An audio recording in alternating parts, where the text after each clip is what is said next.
அப்படியே வரி விதிப்பினால சின்ன சின்ன பாதிப்புகள் ஏற்பட்டாலும் இந்தியாவில் இருக்கக்கூடிய எந்தெந்த துறையில் என்னென்ன பாதிப்புகள் ஏற்பட வாய்ப்பு இருக்குது அப்படிங்கிறதையும் நாம் பார்க்க வேண்டிய அவசியம் இருக்குது. குறிப்பாக நீங்கள் பார்த்தீங்கன்னா டெக்ஸ்டைலு, ஜெம்ஸ், ஜுவல்லரி இதெல்லாமே வந்து ஒரு மாடரேட்டான இம்பேக்டை தான் சந்திக்கும் அப்படின்னு சொல்லியிருக்காங்க. இதனால இந்த இந்த துறைகளுக்கு பெரிய அளவில் பாதிப்பு இருக்காது அப்படின்னு சொல்லியிருக்காங்க.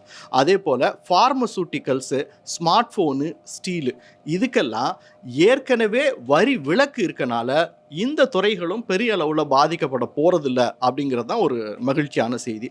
மற்றபடி பார்த்தீங்கன்னா chemicals, automobiles, food and beverages இந்த இண்டஸ்ட்ரீஸ் மட்டும் கொஞ்சம் ட்ரம்போட வரி விதிப்புனால சில சிறிய சிரமங்களை சந்திக்கலாம். அந்த சிரமங்கள் கூட உள்நாட்டு தேவைகளால் அந்த நிறுவனங்கள் சமாளிச்சிக்க முடியும் அப்படிங்கிறது தான் இந்த சர்வதேச கடன் தர நிறுவனங்கள் சொல்லியிருக்கிறது.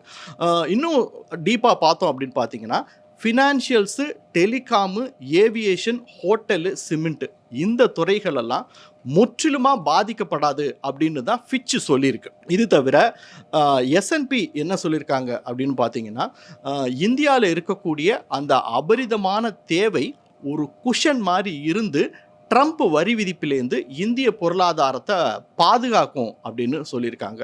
முடிவாக இது மூலமாக நாம் என்ன பார்க்க வரோம் அப்படின்னா சர்வதேச கடன் தர நிறுவனங்கள்லாம் சொல்கிறது என்ன அப்படின்னா ட்ரம்போட வரி விதிப்பால் இந்தியாவுடைய பொருளாதாரத்தில் எந்த ஒரு பெரிய பாதிப்பும் இருக்காது அப்படிங்கிற பாசிட்டிவ் நோட் தான் அபிநயா.